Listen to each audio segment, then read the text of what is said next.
Greetings and salutations, friends. My name is GM Dave. I am your man behind the screen, and welcome back, finally, after far too goddamn long, to the Trilogy podcast, where I am joined once again by Creator Z, fellow webtoon author and manga author, and Phantom Thief Shadow. Or you're going by a new handle now, aren't you? Shadow of Spades. Shadow of Spades, that's right. Who, by the way, has just released the first episode of his audio drama. Why don't you go ahead and tell us a little bit about that before we get started? A siren's love song and a detective's heart. You guys will be able to follow the journey of a former World War II veteran, William Michaels, as he tries to solve the mystery of his former fiance's murder as a private eye investigator for his detective agency 777. Along the way, he meets a lovely songstress, I have no idea what the words I'm looking for, hostess of a nightclub known as the Marquis, who has the voice of the lovely siren. I'm not going to go into more details. Singer. There we go. Yeah. But I'm not going to go any more details than that. I'm sure he'll leave the link to the channel. Naturally. And yeah, tonight, well, we're talking about something that's one of the pop culture topics that's been on the minds of a lot of people since it was out. The Cowboy Bebop live-action remake. And Dun-dun. I'm just going to go ahead and get it out of the way right now. The completely fucking pointless Cowboy Bebop live-action remake that's probably going to suck. So, yeah. Why bury the lead?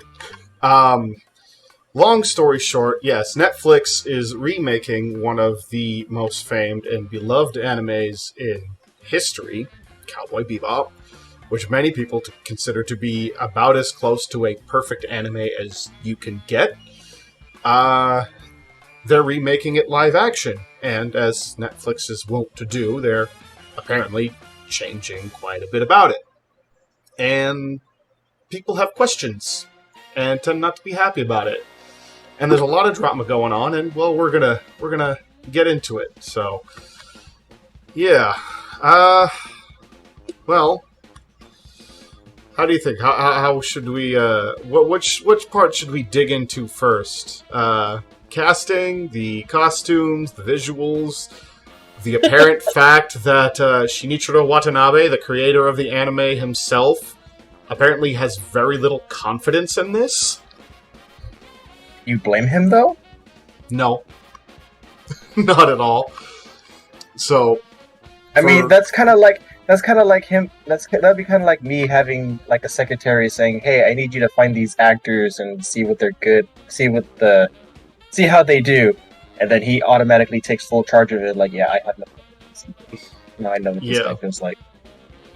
Now, I don't know if you guys can remember, because I'm drawing a little bit of a blank on it. I cannot remember if the story was released last year or in 2019. I know the interview that he did about the show was not released this year, and it went kind of overlooked by a lot of people until Netflix announced it and started showing the set photos and everything. But do either of you guys remember if it was 2019 or if it was this year? I don't know, dude. I started seeing more stuff about it in 2019, but I think it was a little bit earlier than that. I want to say maybe late 2018 to maybe late 2017. I could be wrong, though. I scroll on Facebook a lot just to see if there's anything good, and, I just stumble upon things of interest at random. Yeah. Well, let's see. Do a little bit of Google foo here. See if I can find 2019. Yeah, it was apparently during a 2019 interview where he was asked about it. So, okay. Yeah, long story short, Shinichiro Watanabe, who is the creator of Cowboy Bebop, he also created Wolf's Rain and Samurai Champloo, both of which are very good shows in their own right and in their own way. Dude, Wolf's Rain made me cry a lot. Don't bring that one up. Yeah, they're both very different from Cowboy Bebop. Wolf's Rain especially, that was something very different from the other stuff he's done. But Samurai Champloo is one of the influences of Blood, so. Oh yeah, I can definitely see that. But yeah, basically, to put a long story short, he did an interview talking about his role with the Netflix live-action series. He was brought in to consult. He gave his opinions, he gave his suggestions, and then in 2019, 2 years ago, apparently said in this interview that he was not sure that anyone at Netflix was actually going to listen to what he had to say, and said that if anyone has issues with it and isn't happy with the adaptation, basically don't hit him up about it. Talk to Sunrise Co., because they're the ones who own the copyright. He has no control over that. Which does not smack of a lot of confidence. You see, as the creator of a great series like that, you think that, okay, I'm putting this together, I have full authority of what goes what. Yeah. Once you kind of sell something, that's your creative control over it pretty much ends at that point. When it comes to whatever you've given. I don't know what the deal was with with his deal with them was, but I mean that's kind of the part that sucks. I mean, yeah, they're gonna bring you in to consult, but at the end of the day, you honestly don't have any control or power over what happens after that. I mean, not to dredge up, something that is now a few years outdated, but all you got to do is look at Game of Thrones. Perfect example of that. You can see the moment where Benioff and Weiss just started ignoring George R. R. Martin.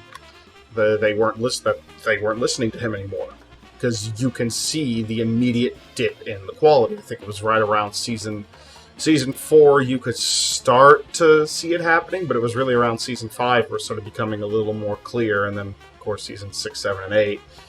Well, we just don't talk about that. Yeah, I never watched Game of Thrones. Yeah, no, it really is a situation where if you watch it through, first 3 seasons, really well done. They had a very specific kind of pace, tone, feel. It was very much, a politically driven dark fantasy show, and it's started to shift away around season 4 and then especially season 5, and you could see that the writing wasn't as tight, the storytelling wasn't as concise, and wasn't as, well, that's not really the right thing to say, because Game of Thrones wasn't ever exactly concise. But it wasn't as tightly written. The characters were starting to do things that betrayed who they were, and I mean, the whole thing, of course, fell apart in season 7 and 8. It just was an absolute fucking disaster. Yeah, but, that one moment in season 8 was just that one moment. Yeah, no, I mean there's quite a few you could point to and say that.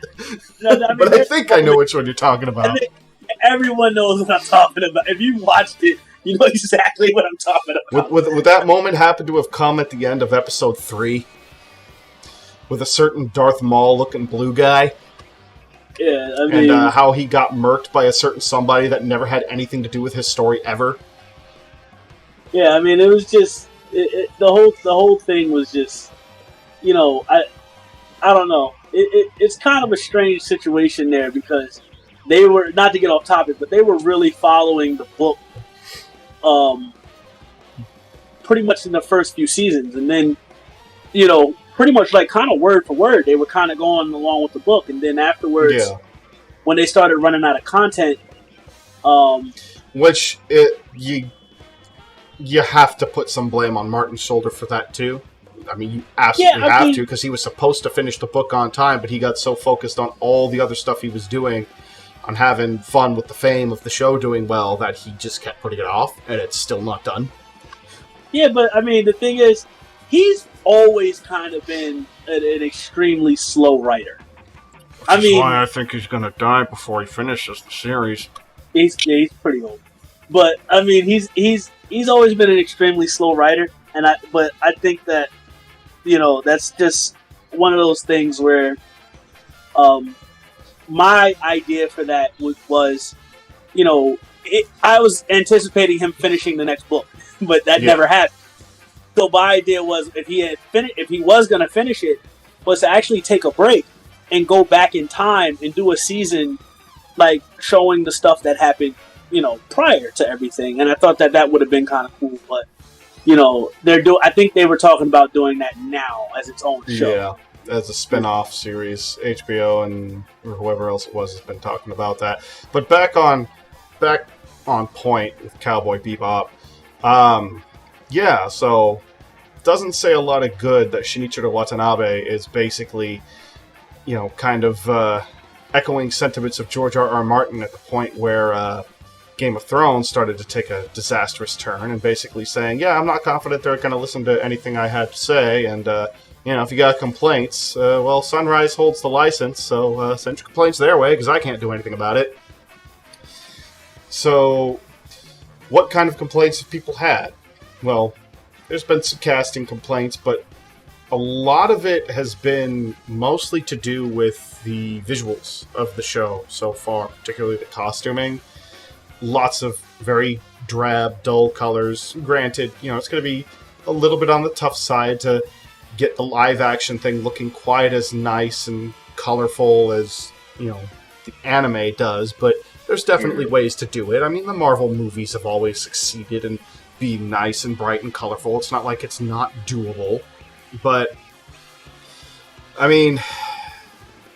I saw the outfit that the chick who's playing Faye was, and then I actually saw people post up, like, the cosplayers wearing Faye's outfit. I'm like, why does it look like these cosplayers can pull off all the stunts that Faye can do than this chick who's casted as her? Yeah, I guess we might as well get into that. So, yeah, the Faye costume thing, like, that one for me is, like, the whole thing. The entire thing about it was just absolutely stupid. Mostly for one major reason, and that is all the gaslighting that people are doing about the majority of people who are complaining about the costume, who are just complaining about the costume, that it's not as bright and colorful. It doesn't look like Faye. It doesn't read that idea that has always been central to Faye's character. Faye doesn't get into physical altercations in the show very often. She's more of the infiltrator of the group. Yeah. Stealth has always been more of her forte. Yeah, the few instances where she gets into a physical altercation, she almost always ends up being overpowered. Yeah, pretty much. She's not a fighter. She uses her looks, her wits, and her guile to get her way. And that's then, what we call the femme fatale. Exactly. But I'm pretty sure that's what they're going to... back to that what we were talking about before we started, I'm pretty sure that's what they're going to change about Faye. Alright, I got a question for you two. What? No, but... Did either one of you expect anything different? No. No, this was really. Exactly what I expected. Which is why, I'm not really talking so much about... I'm not interested so much in talking about the costume itself. I knew the costume was going to suck. I knew the costumes in the show were probably going to be bad, because Netflix's track record with live-action anime remakes, whether they be remakes that they're just publishing from Japan on their service, or the ones that they're helming themselves, have pretty much almost universally been bad. I can't speak to Kenshin. I know you guys mentioned Kenshin before. I can't speak to that because I haven't seen anything from it, but Full Metal Alchemist, Attack on Titan, well, actually, I don't know if they ever put... They never put that one on Netflix. But Attack on Titan was garbage. Yeah, the Full Metal Alchemist remake, that was just... Been remake. That's almost disrespectful. Yeah. What remake? The Full Metal Alchemist live-action remake, that was... I only saw the trailer. Of it. I have yet to watch it. That was more than I needed to see. Now that you guys are talking about it, I'm kind of scared to. Yeah, well, I didn't bother to watch it. The trailer was more than I needed to see to know that it was going to be absolute trash. But I have a feeling that they're going to pull a Solo. They're gonna make Spike kind of like a badass, and he's gonna end up, getting cut by Faye. Yeah. At a certain moment in the show. Is it a show or is it a movie? Show. It's a show. Okay, yeah. They're releasing the first season fairly soon, so it's going to be a multi-season show, which means they're probably going to expand things. Why? But, yeah.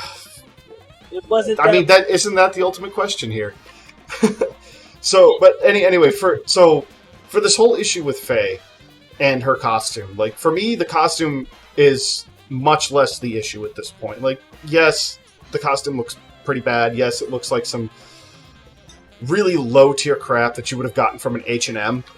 But for me, the big problem that I have right now is all the gaslighting that's going on about her costume, and specifically about the people complaining about her costume.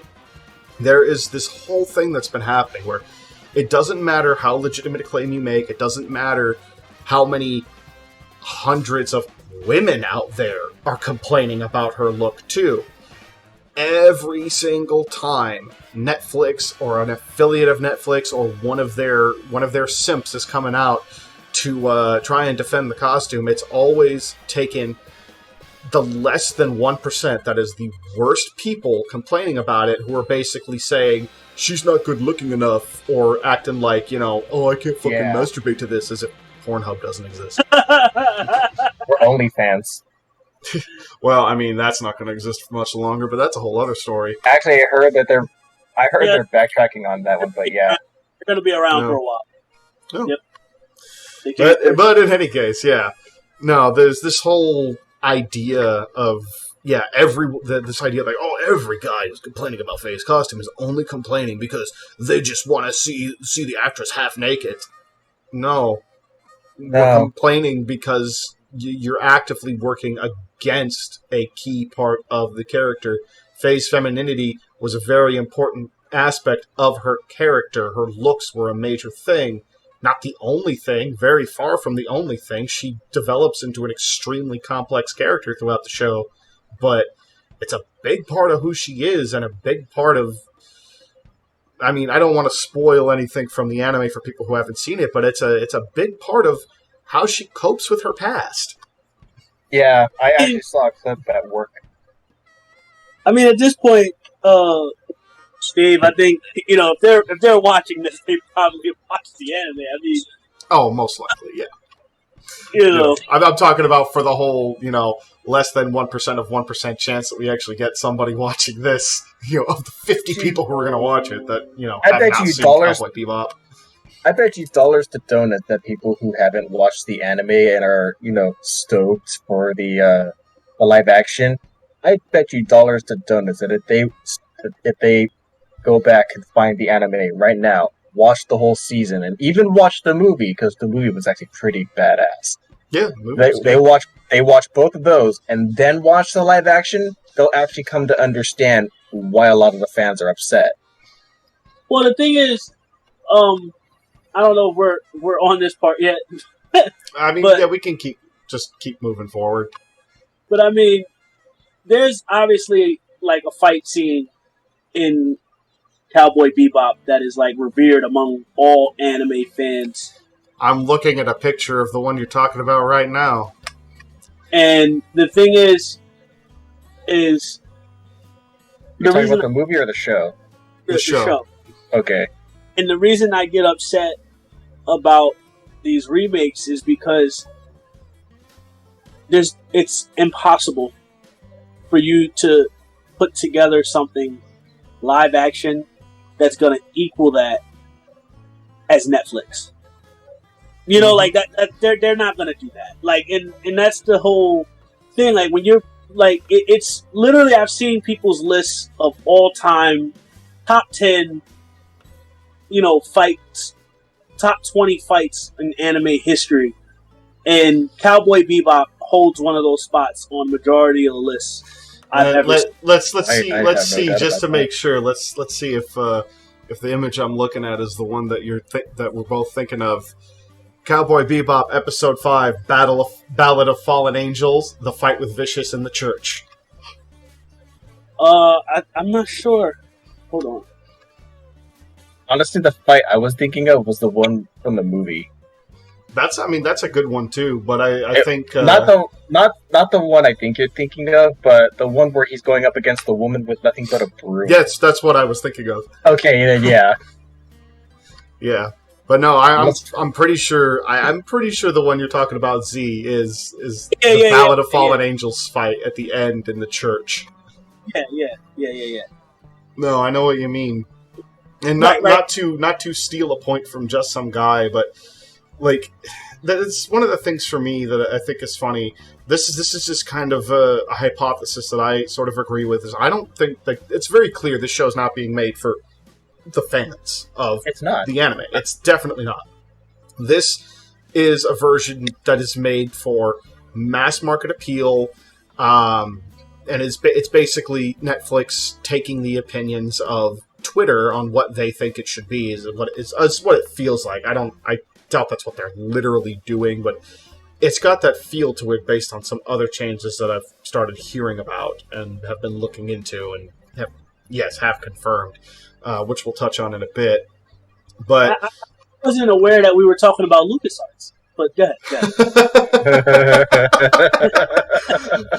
Oh man, yeah. Anyway, so shit! Somebody open up the window. Oh, it just got hot in here. Shots fired. Where was I? God, where was I? So, yeah, it's not being made. It's very clearly not being made for the fans because any of the really diehard fans of the anime basically would just want to see a shot-for-shot remake. I myself am of the opinion that that's completely pointless. You know, if you're going to adapt, then yes, do adapt. I'm okay with people doing a little bit of their own thing. The degree to which Netflix is taking it from what it looks like is just, a few steps too far. And I would rather just say, hey, why not just stream the anime and advertise that? You did that with Evangelion and you did gangbusters. You could do that here with Cowboy Bebop and do gangbusters, and it would be a lot less expensive than remaking the show. Particularly now, since a lot of people are really unhappy with it. Although, again, you could argue no such thing as bad press. But, yeah, it's very clearly not being made for the fans. And there's just certain things about it that really feel like, we're making these changes because reasons. Because, it just seems kosher for 2021 to do that. And the two big ones that I've had confirmed now are, of course, Jet Black being turned into a black man. And again, I'm going to steal a point from just some guy, which, when you consider the fact that his nickname is the Black Dog, so racist.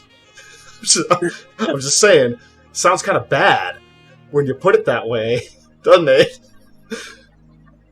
And then, of course, Gren, a side character from the series from later on, about midway through the series, who, why don't I let one of you guys go ahead and handle the Gren thing if you want? I've been talking a lot here, so let's hear from one of you guys on that one. Let's see handle this one.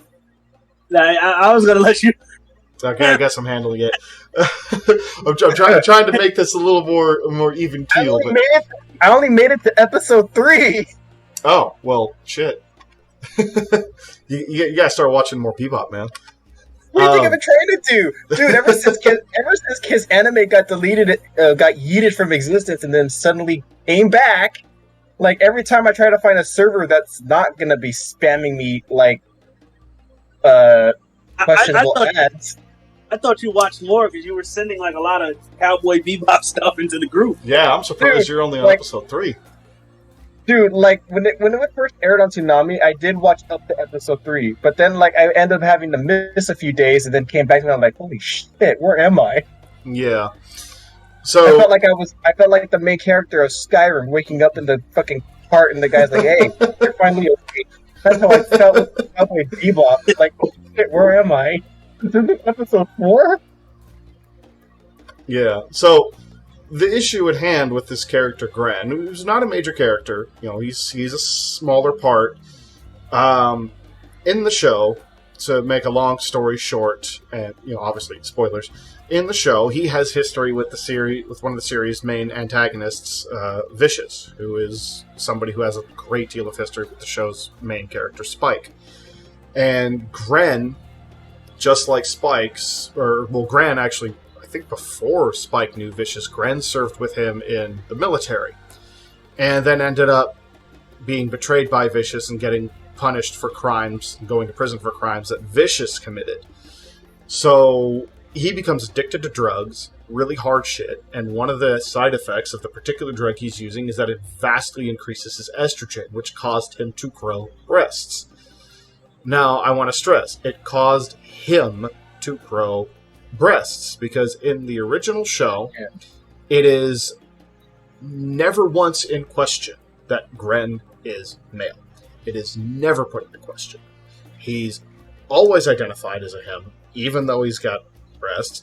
The only time that he ever even tries to pretend to be a woman is to try and basically use that to get to Vicious. And the Netflix show is going to change that. They have decided, for no real clear reason other than the fact that, at least as far as I can tell, well, he's a guy with boobs now, so therefore he must be non-binary. No. Gren has never referred to himself as anything other than a man. He may potentially be gay based on a line that he gave in the show. May potentially even arguably be asexual based on a line that he gave in the show. Wouldn't that automatically go against... What was that? I was going to say, doesn't that actually go against a certain community that I don't want to talk about? Yeah. Yeah, kind of could. You could definitely make that argument. But it's just, that, and then, of course, obviously the decision to change Jet into a black man, making a man named Jet Black actually black. God, that's so stupid. Just saying it out loud just really sounds stupid. Yeah, I got it. One of my cousins, I was actually talking about that. Even he... Now, granted, I do have some family friend relatives that are black. And I was at my uncle's house. He was helping me with music, and his son came out. Me and him were talking. And he's like, "You watch Cowboy Bebop?" I'm like, "Yeah." And like, "You heard that they're making a live action?" I'm like, "Don't remind me." Like, "I know, dude. Like, I saw a few episodes of the show, and I liked it. And I heard that they were making a live action movie. And the fact that what they're doing with Jet, I didn't like." Yeah, that's funny. My friend Brandon has often expressed a lot of the same things. By the way, you can find my buddy Brandon, along with myself, over on his podcast, his gaming podcast, The 20-Sided Disappointments. Shameless mid-show plug. But yeah, he's also black, and he frequently complains to me about the blackwashing of characters, as he likes to put it. And he frequently gets a lot of shit about it until people find out that he's black. You have to find it ironic that you have a lot of black Americans who, like, for example, watch Cowboy Bebop, they like it, and then they see the new casting, and they're like, what the fuck? Well, I'm one of those people. First of all, a friend of mine, he's actually in Discord. He feels the same way about the whole black washing, as you would call it, characters. Yeah. Now, granted, I'm the type of person. I think that one, we're talking about a story that was created by Asians. And a lot of times these stories take place in Asia, but then they change the. I mean, one of the prime examples is one of my favorite actresses was with Ghost in the Shell, where they did that. I mean, it's Mary Elizabeth McGlenn. Yeah, where they changed the main character, who I think the entire story takes place in Japan. And they changed Motoko's name to something else. I don't remember what it was. Yeah, but it was just I don't know. I just think that it's kind of ridiculous when they do this whole race swap thing. I kind of get it. Maybe for the whole Western audience, and that's. But I think they're trying too hard is the problem. Yeah, I mean, I think that's what they're trying to go for as the Western audience thing. I just think that it's, I don't know. I don't like any kind of race swap. I really don't like it. But I get it in terms of like trying to appeal to Western audiences, and maybe that's what their whole game plan is. For the longest, when I went to go watch the movie when they announced it in theaters, for the longest time, I did not know that the voice actor for Jet was a black dude, and so they actually did like a little, 5-minute cast interview with the main characters. I was honestly shocked. I'm like, holy shit, the guy is a god. Yeah, I mean, one of my favorite, again, not to get off topic, but one of my favorite anime / manga is One Punch Man, and I just find the character Super Ally Darkshine kind of funny. I don't know. It's weird sometimes when it comes with those type of characters, and then you wind up finding out that it's Darkshine. Huh? So a lot of that is there's the whole faux outrage thing. I think with the whole issue of the race swapping and all that stuff, the reason a lot of people really dislike that is because people recognize when they're being pandered to. It makes you feel like you're being treated like a child, and it's it's a shitty feeling. No adult wants to. Well, okay, I might have to take that back, considering we are all millennials here, and we all know other millennials who would rather be treated like children than adults. So I guess I have to take that back. No self-respecting adult wants to be treated like a child. But the other part of it is with characters like the one you're talking about, Darkshine, and even certain other really messed up tropes that Japan has used in some of their older anime. I remember a joke from this really obscure anime. It's just, seriously, it's this really weird, batshit. It's hard for me to describe just how insane this anime is. Partly because in the dub, it was very clear that the show was meant to be a comedy, but the dub actors all took it dead serious, which makes it even funnier. It's called The Ultimate Teacher, and one of the opening jokes is a really dark-skinned black dude in a tracksuit running by with a spear. It's pretty clear that they're trying to make a race joke there. Pretty obvious. It's random and out of nowhere. But part of the reason why that kind of stuff doesn't bother a lot of people is just because, it's offensive, and you can argue that it's definitely kind of messed up.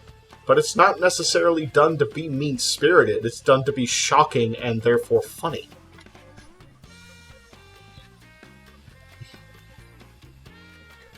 I mean, comedy's not supposed to be nice. Yeah. No, it isn't.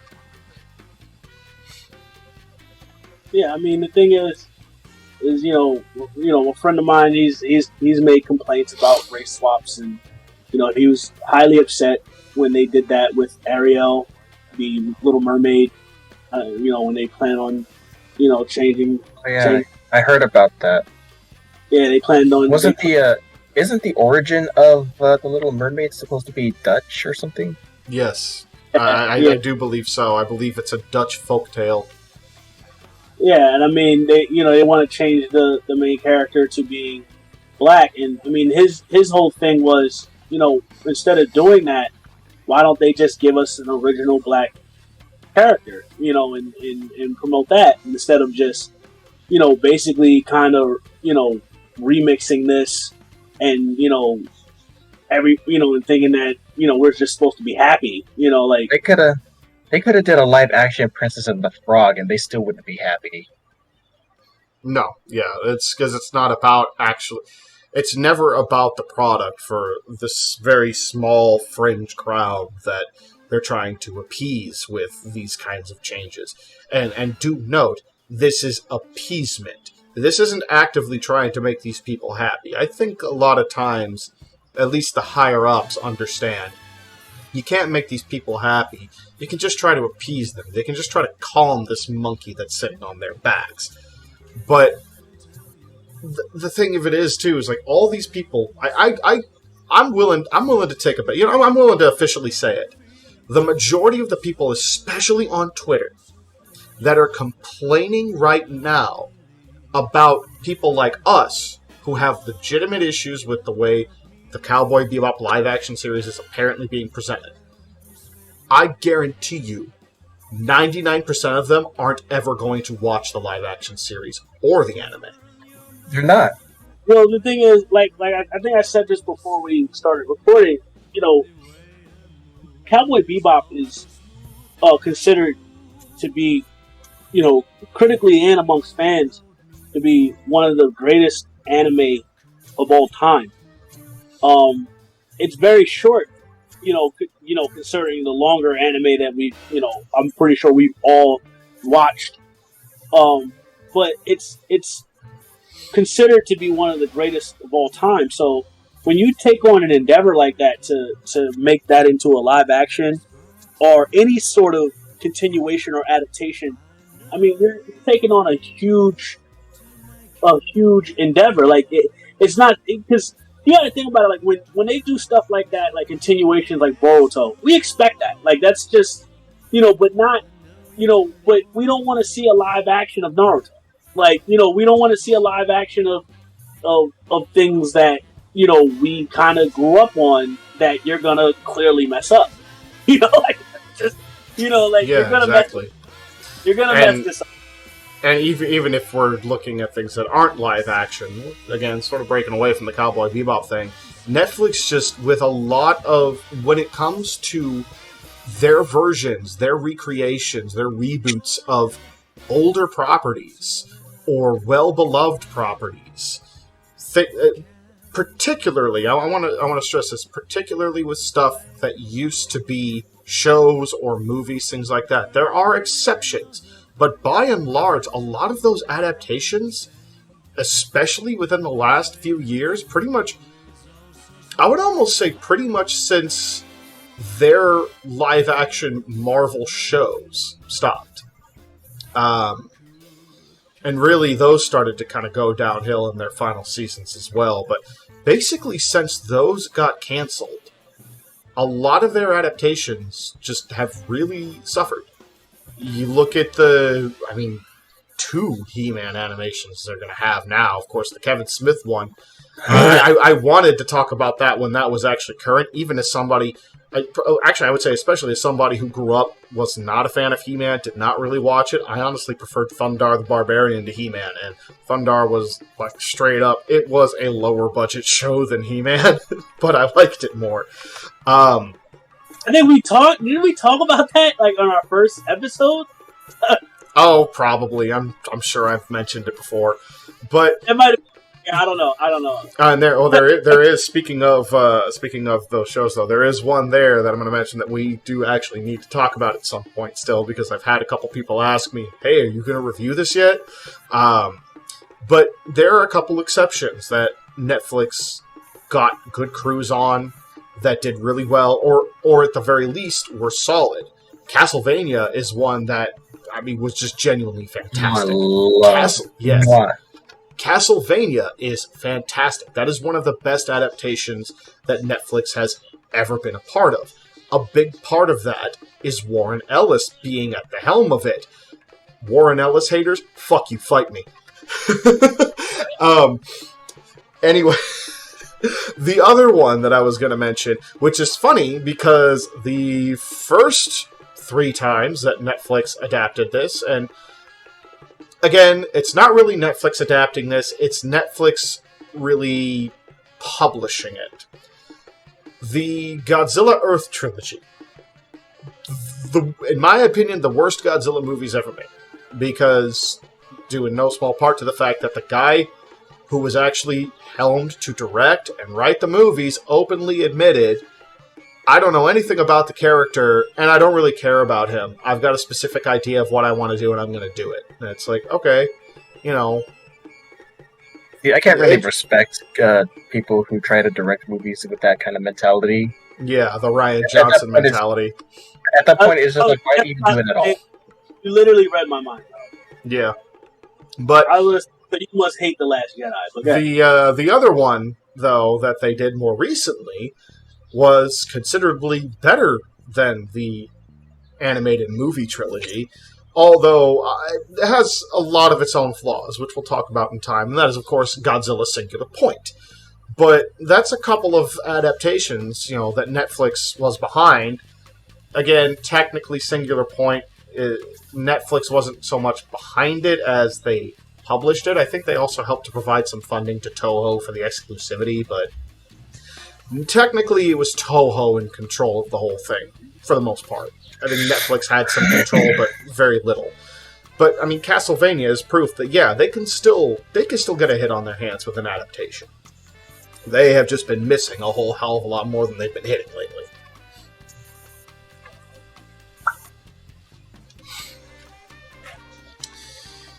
So yeah, it's the thing is that like we were saying pretty much this entire episode. I mean, the adaptation game, it really has to take into consideration a lot of things. The problem is a lot of times the goals of adaptations, period, really isn't to please the fans that watched it initially or originally, or people who catch up on it later. Yeah, that's kind of sad. Their goal really is to try to appeal it to new people. Yeah, they want mass market appeal. Yeah, so they wind up losing a lot of the messaging that was initially given. Because, I mean, a lot of their whole, like you said, if you're going to do it shot for shot, what's the point? What's the point? Like, if you're going to do it shot for shot. But see, there's a difference between changing things and expanding upon things. And really, when you do a adaptation, the goal really should be expand upon ideas that maybe they kind of hinted at but didn't, or parts of the story that they really didn't get to. Like the past of, the two characters, Spike and Vicious. You want them to expand on that so you can see those things, and kind of bring it to life. So it's not really left to the imagination as you think. And that's kind of what the goal should be. But that's not really what the goal is. And I mean, the problem is everybody kind of wants to be applauded within their own circles. So like when you get people who are, politically they may lean a certain way. So their whole goal is to write this to appease the people in their own circle. It's not really to do it for the love of the show or the love of writing. It's really to try to seem smart or a part of whatever agenda it is you want to promote. Yeah. And I want to say that also kind of goes with the pandering too. Yeah, they sort of play hand in hand together, I think. And I think ultimately that's what the most major problem with this version of Bebop and a lot of, really in general, a lot of the adaptations Netflix specifically has been doing. And I'm going to say this to Amazon as well, although it hasn't been quite as bad with them yet. I want to stress yet, because good God, that Lord of the Rings adaptation, in name only, just sounds atrocious. Oh God! But that's a thing already. Well, it's not there yet. But from what we've seen, from what's been seen and what's been heard, it does not look good. It basically looks like they're trying to turn the Lord of the Rings into Game of Thrones, and it's not even. It's so. The reason I say Lord of the Rings in name only is because technically the story that they're doing is not the Lord of the Rings. It's not the story of Frodo and the Fellowship. It's set 2 ages before that in a time from in one of the time periods from the Silmarillion. Yeah. But I thought, J.R. Tolkien's son was supposed to be like having a big part of it. You know, No, so his son apparently not. No, no, not from what I've heard. Me Tolkien's son too. had a big part of, like, Tolkien's son basically helped to finish up the Silmarillion, but the Tolkien estate does have say on how the Amazon series is going. But it's just like, and this is something, again, I'm going on a little bit of a tangent. It's a similar situation how like Michael Jackson is the best example I can think of. A lot of people, when they hear about the Michael Jackson estate or the estate doing something in his name, the estate making a payout to X, Y, or Z thing in his name, or making some kind of statement in his name, they assume that means his family. But it doesn't. No, it's the The estate entity is completely separate from the family. So J.R.R. Tolkien's son is not necessarily part of the J.R.R. Tolkien estate, and it's the estate that has a say in the show right now. But what I was really actually trying to get at, though, is like, Amazon actually has two really good examples that I believe we've mentioned both of these in the past, of shows that do a very good job adapting their source material. They made changes. One of them I know for a fact they made changes because I'm reading the source material. That's The Boys. There's a lot of stuff in the Amazon version of The Boys that is very different from the comic, but the show is really good because it's a proper adaptation. It sticks to the theme of the comic, but adapts it to work for 2020, 2021, the modern age.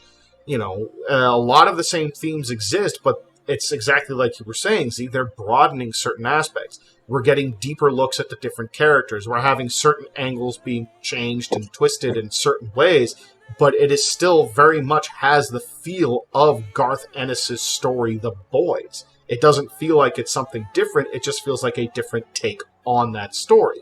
Same thing with Invincible, which, again, in that case, particularly because the original author of the comics was a writer on the show, and he took that as an opportunity to improve on some of the mistakes that he felt he made in the comic.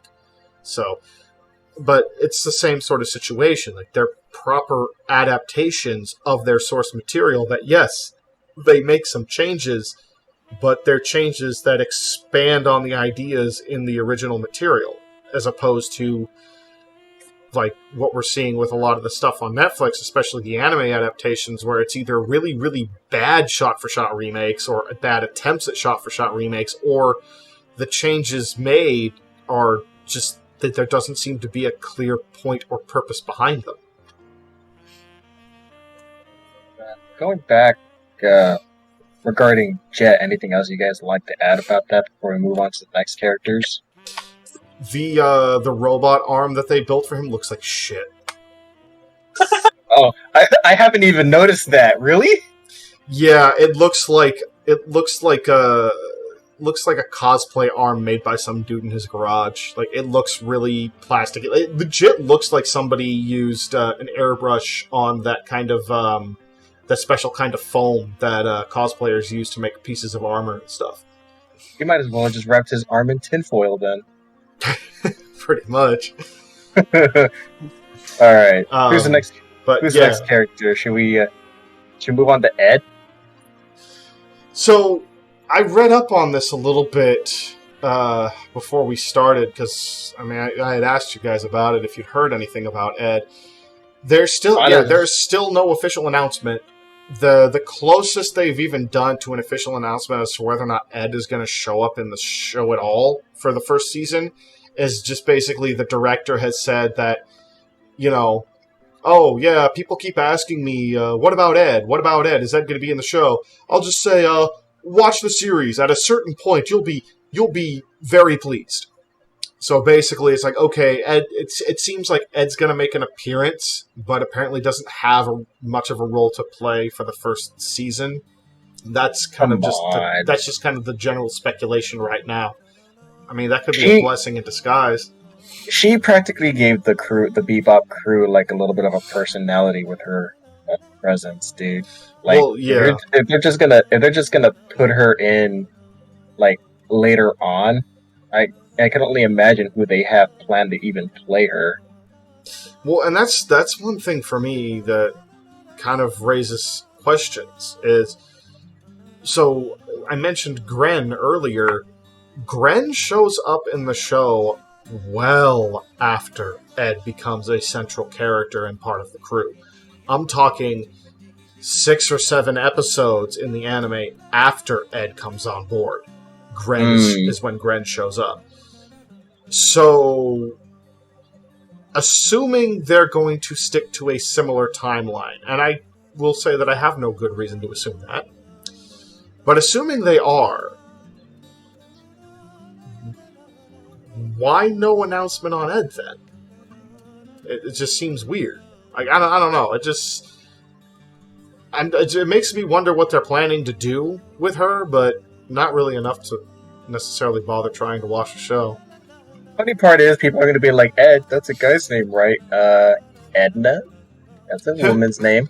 Yeah, but the name is actually Edward. Her name's Edward? Her name's Edward. I'm going to look up her name because it's a really long name. I thought it was Edna. Nope. Her full name is Edward Wonghao Papelu Tvreski IV. Ah, okay. It's starting to come back to me now. Yeah, she's named after her dad, basically. But, yeah, Ed's a girl with a boy's name. And Ed is just awesome. She's adorable. Yeah, she is. And that's why Ein fits with her. Yep, yeah, and I will say, the casting for Ein. Fantastic casting. Fantastic casting for Ein. That corgi is adorable. Yes. Really is. It's gonna suck seeing that corgi carry the entire show. Yeah. So the one other thing I will say, I gotta look the guy's name up because I honestly don't remember.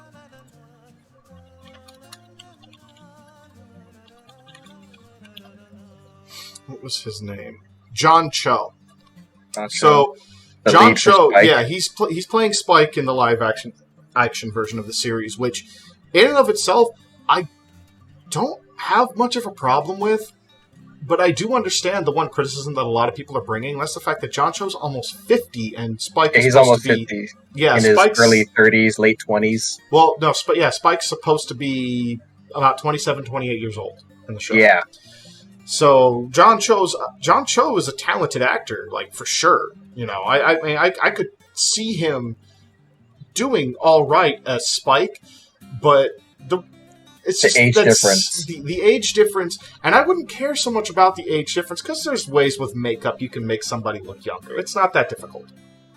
But the bigger issue that I take is that it is basically announced that, yeah, you know, he's planning to play Spike as an older, more grizzled, more gruff Spike. And it's like, no. That whole thing, that's supposed to be Jet's thing. Jet is supposed to be the older, grizzled guy on the team who's had a lot of rough life experience in law enforcement, and Spike's supposed to be the younger, a little more brash, a little more impulsive, kind of more go-with-the-flow type because of his life experiences. So, why is Spike being played like Jet? Yeah. Seems weird. It's like a complete role reversal. Watch. Well, we'll see. That's the other thing I'm not sure about, too, to go back on Jet. I don't know anything about the actor who's playing him. So, I mean, I make no judgments about that guy as an actor whatsoever. I've literally never heard of the guy before. So, I don't know. He might do really good as Jet. He might nail the character really well. I'll still think that the race swap thing is totally pointless, but ultimately, hey, you know, as long as his portrayal of the character is good, that's more important. I don't know if the writing's necessarily going to support that. Press X to doubt. But, I mean, yeah, I don't really have much more to say about the casting at that point, anyway. That's pretty much all I've got on that. In all honesty, when it comes to live actions, if anyone else decides to have a stupid idea like that, I would. My main thing has always been do your fucking homework, and if you need to, check the fan base. Don't check Twitter because they'll just fucking ruin it. Yeah. I mean, the thing is, honestly, I think with any type of adaptation, I seriously don't think that. I mean, it's hard to say. I'm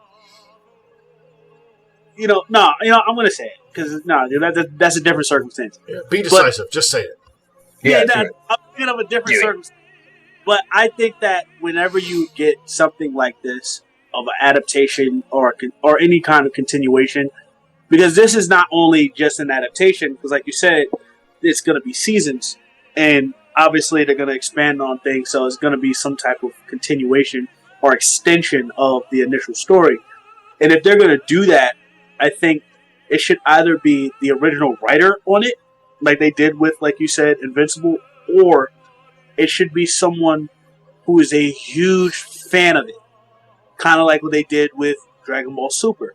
Toyotaro was a huge fan of Dragon Ball. He was the one that was doing the web comic or web manga Dragon Ball AF. He was actually the one that was drawing and writing. Okay. So that's where they got him from. They saw he was really good at emulating Akira Toriyama's style, and that he was such a big fan of it that instead of becoming a manga artist for his own thing, he wanted to do a version of Akira Toriyama's story. So they said, you know what, why don't you come do it here and get paid for it? So yeah, Toei basically had those big yen signs come up in their eyes. Yeah, so the whole thing is, I think that you should either have someone who's a huge fan of it or the original writer. Because sometimes, like, when you get people who aren't necessarily fans of something, or, they know nothing about the story, sometimes it just doesn't put out a great product. But like I said... A lot of times it doesn't. Oh, yeah, a lot of times. But like I said... a lot. The one example I thought of, but it's a different circumstance, was the KOTOR games. I believe the second one was written by someone who hated Star Wars. And the crazy thing is that when he was given the job to write the game, what he did was he sat there, watched all the movies, and he went, read all the comics, all the novels, played all the video games, so that he would get an idea of what Star Wars was. And then once he did that, that's when he sat down and wrote it. And you saw what we got. A really good, well-written game. So sometimes it could work if someone is going to apply that craft to it. There needs to be a requisite level of professionalism there, and the writer for KOTOR 2. I mean, assuming that's actually true, then the writer for KOTOR 2 absolutely showed that. Right, it was one of them. It's either the first one or the second one, but both of them are really well-written games. Because after I had, that's why I wanted to talk about it. I started doing a lot of research into the games, and so that's why I was just like, wow, this is. I'm really excited about that release. But back to there's certain news coming out that might give you reason to be less excited now, but we can talk about that another time. Yeah, right. Anyway. So yeah, I mean, like you said, it has to be a certain level of professionalism, or you have to get someone who's a super fan, or the original writer. A lot of times that's not really what goes on, which and I just really hope that they hit on this, because I really don't want to see the backlash of people all over the internet who showing up on my YouTube feed, Facebook feed, Instagram feed, who are just bitter because they've done a shit job, with this adaptation. I really don't want to see that. But like you said, Netflix's track record really spells them doing a shit job. Yeah, it's like that's the thing. Like, I mean, and I've gotten this kind of heat a lot for multiple Netflix projects that and I'm not even talking expressing concern and I guess the best phrase I could think of it for right now is distaste, even to the level that I'm displaying for this. I'm talking like much more lukewarm concerns for Netflix shows from the past that I enjoyed, where I heard like, oh, you know, they're making this change, they're doing this thing, they're doing that, and I would express like, you know, oh, this seems like it's going to be a bad idea. I bet you this isn't going to work out well, and I'd have people jump down my throat for it. Best one I could think of actually is Voltron. When Netflix was doing that, then that's an example of an adaptation. Because I mean, Voltron was a weird show to begin with because it was like an amalgamation of 3 different shows. But the Netflix Voltron was an example of an adaptation that started out really good. It was a solid adaptation, and then just over time, the quality just constantly just got worse and worse and worse in terms of the writing, to the point that characters were no longer recognizable at the end. Very Game of Thrones trajectory. But I remember I was in a Discord server for a YouTuber I used to watch, and I had made mention, like, people were talking about the announcement that one of the characters was announced that, oh, you know, yeah, he's going to be revealed to be gay. And I made, like, all I said was, that's, you know, okay, that's cool. It'll matter a lot more if it actually has like, I will care if it has an impact on his character in the show, and I will care if Netflix actually does something with it, but I am willing to bet all of you they won't. And they jumped down my throat for that. They were calling me homophobic and all kinds of stuff, and of course, pay no mind to the fact that the YouTuber himself that I was supporting was himself gay, and very openly gay, and, you know, he had no issues with what I was saying. He took no umbrage at all with what I was saying, because there was no umbrage really to reasonably be taken. The gay guy who ran that channel and ran that server did not think what I said was homophobic, because he recognized, yeah, that's a legitimate concern based on what Netflix has done in the past with gay characters. Sure enough, a few months later, Voltron comes out, and I see all these people in that server talking about how, oh yeah, well, they really handled that character poorly. They basically just put his husband in there to be fridged and blah, blah, blah. And so I just jumped in like, gee, I wonder who could have said something about that 3 months ago. Oh wait, that's right. I told you guys this would happen, and none of you believed me. It's almost like I pay attention to what the fuck Netflix is doing, huh? You have to, yeah. You kind of have to laugh at this little savior mentality that these guys have, or the savior complex that these guys have. It's very much is. And as you said, the person of the server who was gay at the time was even, you know, well, agreeing he still with is. He's still gay. Oh, I know that. I'm not doubting the fact I know. I'm just poking fun of how you phrased that. The fact that you said something and he was willing to agree with you on that, and then everyone jumps down your throat, it's like, really, guys? Yeah. No, it was ridiculous. But I mean, yeah, that's just kind of the way of it. It's like the people writing these adaptations, I mean, ultimately, really, the reason why these adaptations turn out so poorly is most of the time the people writing them are not very good writers. So, you know, yeah, faith in this Cowboy Bebop adaptation, like I said from the very start, yeah, I think it's going to suck. I have no faith in it. I have no faith in it either, dude. I mean, listen, here's the thing. One of us has probably got to watch it. Just in case they do get it right. Just in case they do get it right, then we got to all go on here and like eat our words. I volunteer as tribute. Then this will be my punishment for not watching the whole series and only the movie in 3 episodes. Yeah, if they get this right, then on the off chance that it happens, You know, Look, look, I'm not gonna get my hopes up, but on the off chance that it actually does pretty decent, I'll say this: you have a better chance of picking up the turd by its clean end. I mean, here's the thing, man. You know, even a broken clock is right twice a day. So I mean, Yeah.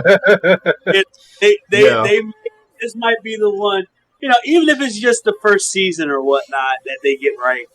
But like I said, I just think that is I think part of the issue that I think with these adaptations is, and I kind of hit on it a little bit earlier, is at least for me, and I remember we had this conversation in Discord, Dave, was where I said that battle manga is always king, right? And Yeah. part of the reason that people love animated series is certain reveal moments and the fights.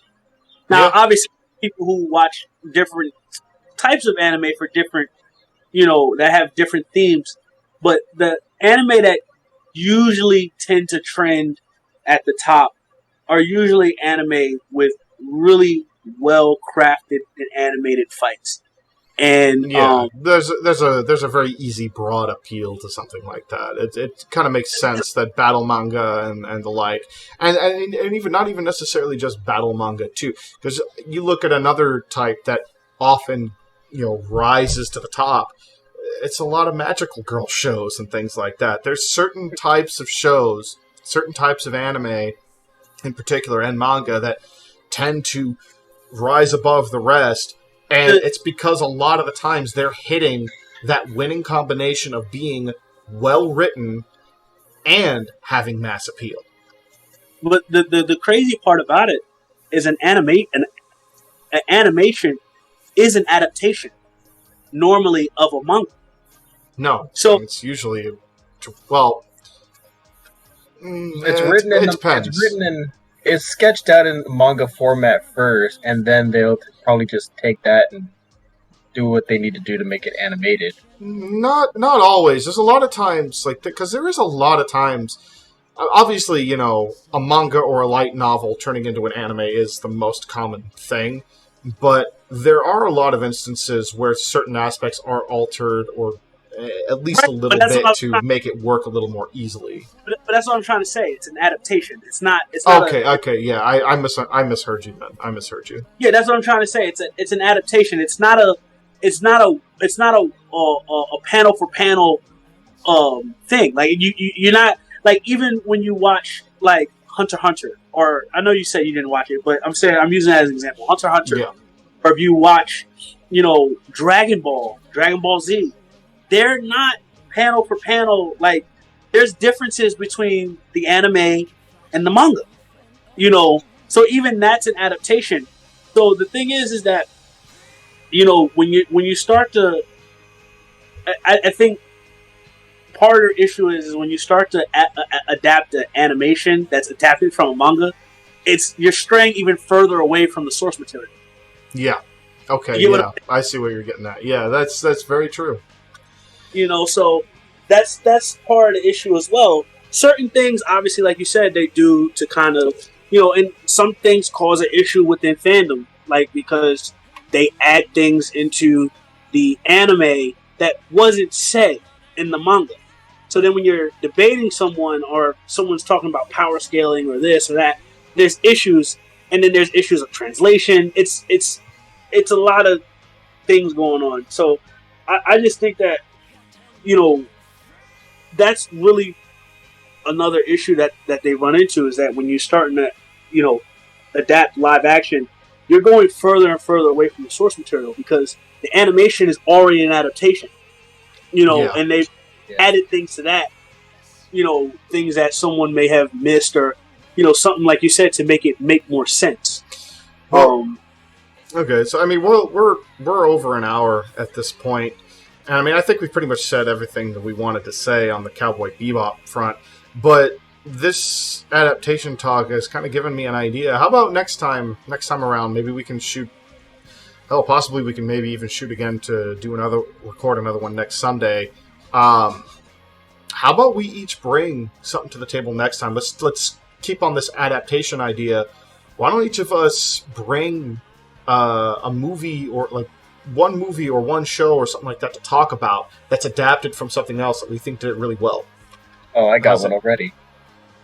Yeah, I mean, I have like 4 potential ideas in mind that I'm debating on already. You can't bring up Godzilla. No. Basically, I could name, I could pretty much name a couple of them off the top of my head right away. The 2 that I'm debating on hardest, either Vampire Hunter D Bloodlust or The Dark Knight Returns. Those are what I'm thinking. Yeah, you're talking about the comic book the animated adaptation of the comic. Yes, the animated for Vampire Hunter D Bloodlust would be the animated adaptation of the light novel, and for, of course, Dark Knight Returns would be the animated the 2 movies that adapted the comic. Right. An adaptation I got is an anime called Beck. I know the name, but I've never actually seen it. I actually have the DVDs for anime. I actually watched the live action, like maybe after I left college. Well, all right. Sounds like we have a potential winning idea for the next show. So yeah, how about that then? Yeah, we'll each pick one adaptation that we think does it really well, and then next time we'll each discuss for our individual adaptations why we think they do that really well. Right. Well, do it. You meant do it really well. Oh, okay. Then I have none. Yeah. Or if you want to pick one that does it poorly, we could also do you could also pick one to talk about how it doesn't work. Either one. I'll scour around. I'll ask for recommendations. All right. Sound good to you, Z? Yep. Okay, and I guess that'll wrap it up for this time. Thank you for joining us, everybody. Once again, my name's GM Dave, your man behind the screen, joined as usual by Z Enith and, was it King of Spades Shadow now? I can't quite remember. No, just stick with Shadow. It's Shadow of Spades, but just stick with Shadow. Shadow of Spades. Oh, we'll just stick with Shadow to keep it easy, because apparently I can't remember anything because I have the brain of a fucking goldfish. Anyway, but yeah, that's all we've got for you guys tonight. Thank you all very much for joining us as always. If you've stuck it through to this point and you enjoyed what you heard, please feel free to leave a like. You can follow us on our social media presences linked in the description and pinned comment down below. And please check out Shadow's YouTube channel and the new audio drama that he is working on. I've given a listen to the first episode, and yeah, it's got the makings of some good noir fun there. So give it a listen. Thank you. And while you're at it, make sure to head on over to Webtoons to both check out myself and Z Enith with our webcomics Phoenix Rising and Immortal Blood. With all of that said and done, good night, everybody. Have a wonderful evening.